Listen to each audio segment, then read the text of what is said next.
Part 3. The story told by Walter Hartwright. 9. The gravestone. On the 13th of October 1850, I left the wild forests of Central America and returned to England. I had escaped death by disease, death by war, and death by drowning, and hoped that these experiences had strengthened me to face my future. A future without Laura Fairley. I still remembered her as Laura Fairley, and could not think of her by her husband's name. The first thing I did was to visit my mother and sister in their Hampstead cottage. The joy of our meeting, however, soon turned to sadness. I have no secrets from my mother, and when I saw the loving pity in her eyes, I feared the worst. The news was soon told. I tried hard not to let my sorrow spoil the happiness of my return for my mother and sister, but by the third day I knew I had to go away alone for a while. "Let me go up to Limmeridge," I begged my mother. "I can bear it better when I have seen her grave." It was a warm autumn afternoon when I arrived at the station and walked down the familiar road, seeing in the distance the high white walls of Limmeridge House.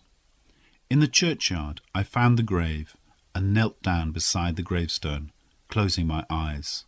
Oh, my love, my dear, dear love.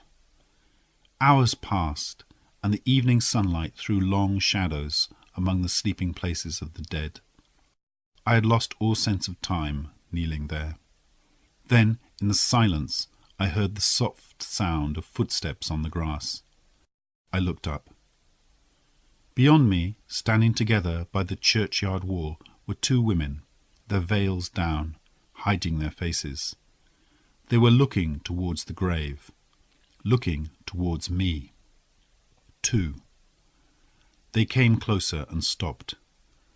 One of them lifted her veil, and in the still evening light I saw the face of Marian Halcombe. A changed face, thin and pale, full of pain and fear. The woman with the veiled face came towards me slowly. Marian Halcombe sank to her knees, murmuring, "Oh, God, help him! Please, please help him, God!" The veiled woman came on, slowly and silently. I looked at her and at no one else from that moment. She had possession of me, body and soul. She stopped by the side of the gravestone, and we stood face to face with the grave between us. "Oh, God, help him, help him!" The woman lifted her veil. In loving memory of Laura, Lady Glyde was standing by the gravestone, looking at me over her grave. A life suddenly changed, a new future before me, like the sunlit view from a mountaintop. I leave my story in the quiet shadow of Limmeridge Church, and begin again 1 week later in the noise and rush of a London street. I have rented rooms under a different name. Marian and Laura, using the same name, are said to be my sisters. I earn our bread by doing drawings for cheap magazines. We employ no servant. My elder sister Marian does the housework with her own hands. Marian and I are known to be the friends of Mad Anne Catherick, address unknown, who falsely claims the identity of Lady Glyde.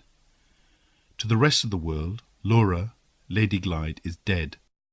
Dead to her uncle, who has refused to recognize her.